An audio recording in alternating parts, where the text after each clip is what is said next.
ഇന്ന് എൻ്റെ ഏട്ടൻ്റെ ബർത്ത്ഡേ ആട്ടോ. അപ്പോൾ രാത്രി 12:30 കുട്ടികളെയൊക്കെ എഴുന്നേൽപ്പിച്ച് നമ്മൾ നേരെ ഏട്ടനൊരു കുഞ്ഞ് സർപ്രൈസ് കൊടുക്കാൻ വേണ്ടി പോകണം. ഇത് വന്നിട്ട് ഏട്ടന് വേണ്ടി ഞങ്ങൾ വാങ്ങിച്ചൊരു കുഞ്ഞ് ഗിഫ്റ്റ് ആട്ടോ. ഒരു ഷർട്ടും ബനിയനും അതുപോലെ ഒരു ജീൻസും ഷൂവും.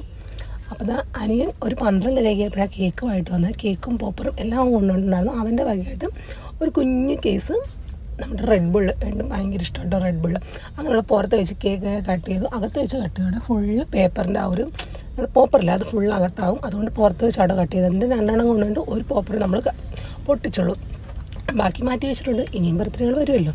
അങ്ങനെ നമ്മളിതാ മൊത്തം അവിടെ മുഴുവൻ അടിച്ച് വൃത്തിയായി ക്ലീൻ ആക്കുക കേട്ടോ. അല്ലെ രാവിലെ ഇത് ഫുൾ അകത്ത് കാണും. അപ്പോൾ നമ്മുടെ മക്കൾസ് രണ്ടും കൂടി ഇടിയായിരുന്നു, ഞാൻ വൃത്തിയാക്കാമെന്ന് പറഞ്ഞ്. അപ്പോൾ അങ്ങനെ അവരുടെ ഒരു സമാധാനത്തിന് വേണ്ടി അവരെ കൊണ്ടും കുറച്ചൊക്കെ തോപ്പിച്ചടിപ്പിച്ചു കേട്ടോ. ഈ പ്രായത്തിൽ അവർക്കെല്ലാം ചെയ്യാൻ ഭയങ്കര ഉത്സാഹമായിരിക്കും. കുറച്ചുകൂടെ ഒന്ന് കഴിയട്ടെ. ഒരു സഹായത്തിന് വിളിച്ചാൽ രണ്ടാളും തിരിഞ്ഞു പോലും നോക്കില്ല. അതുകൊണ്ട് ഇപ്പോൾ അവരവരുടെ ആഗ്രഹങ്ങളൊക്കെ തീർത്തോട്ടെ. പിന്നെ നമ്മൾ ആ നേരെ താഴത്തേക്ക് പോകട്ടെ. ആ കാണും നമ്മുടെ കേശുക്കുട്ടിൻ്റെ കുറച്ച് ടോയ്സ് നമ്മൾ അടുക്കി വെച്ചേക്കുന്നതാണ് കേട്ടോ. ചെറിയൊരു ഡെക്കറേഷനൊക്കെ അവിടെ ചെയ്തിട്ടുണ്ട്. പിന്നെ നമ്മളിതാ കേക്ക് കട്ട് ചെയ്തതിൻ്റെ ബാക്കിയാട്ടോ. ഈ കുഞ്ഞു കേക്കാണ് നമ്മൾ വാങ്ങിച്ചത്. ഇത് തന്നെ കഴിക്കാനായിട്ട് ഇനി ആരും കാണില്ല. അങ്ങനെ നമ്മൾ കേക്കൊക്കെ ബാക്കിയുണ്ടായിരുന്നു. നേരെ കൊണ്ട് നമ്മൾ ഫ്രിഡ്ജിൽ പ്രതിഷ്ഠിച്ചിട്ടുണ്ട്. അതാണല്ലോ അതിൻ്റെ ഒരു ഇത്. അതിനുശേഷം നമ്മളിതാ ഇതായിരുന്നു നമ്മൾ ഫുഡ്.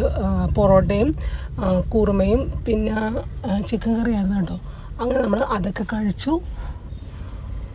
അത് കഴിഞ്ഞപ്പോഴത്തേക്ക് അവർ പേപ്പർ പ്ലേറ്റ് ചോദിച്ചു വന്നു. അങ്ങനെ ഞാൻ പേപ്പർ പ്ലേറ്റ് തപ്പിക്കൊണ്ടിരുന്നപ്പോഴാണ് എനിക്ക് മിസ്സായിപ്പോയി ഒരു 6 ചില്ലി ബോട്ടിൽസ് കിട്ടിയിട്ടുണ്ട്. എനിക്ക് ബോട്ടിൽസ് ഭയങ്കര പ്രിയമാണ്. ചെറുതാണെങ്കിലും വലുതാണെങ്കിലും ഞാൻ കുറേ ഇങ്ങനെ വാങ്ങിച്ച് വെക്കാറുണ്ട് കേട്ടോ. അപ്പം ഇത് ഞാൻ റിലയൻസ് മാളിൽ നിന്ന് വാങ്ങിച്ചിട്ടുണ്ടായിരുന്നു. സാധനങ്ങളൊക്കെ ഷിഫ്റ്റ് ചെയ്ത് കൊടുത്ത് ഇത് എവിടെയും മിസ്സായിപ്പോയെന്നാട്ടോ ഞാൻ വിചാരിച്ചിരുന്നത്. ഒരുപാട് തപ്പിയിട്ട് എനിക്ക് കിട്ടിയിട്ടുണ്ടായിരുന്നു. അപ്പോൾ ഇത് അനിയന്മാരടിക്കപ്പോഴേക്കും അവന്മാർ മേളിലാട്ടോ ഇത് വെച്ചിരുന്നത്. അവന്മാർക്ക് ഓർമ്മയുണ്ടായിരുന്നില്ല. അങ്ങനെ ഞാൻ അതൊക്കെ അടുക്കി നമ്മുടെ കുഞ്ഞ് കള്ളിയിലായിട്ട് വെച്ചിട്ടുണ്ട് കേട്ടോ. നല്ല ഭംഗിയുണ്ടായിരുന്നു വെച്ചപ്പോൾ കാണാണ്ട്. എനിക്ക് ഒരുപാട് ഇഷ്ടമായി കേട്ടോ. ഇതിനകത്ത് ഇടാനായിട്ട് വലിയ സാധനങ്ങളൊന്നും ഇല്ലെങ്കിൽ ഷോയ്ക്ക് വെച്ചേക്കോട്ടെ അല്ലേ. എങ്ങനെയാണ് അപ്പോൾ ഇത് നിങ്ങൾക്ക് ഇഷ്ടമായോ?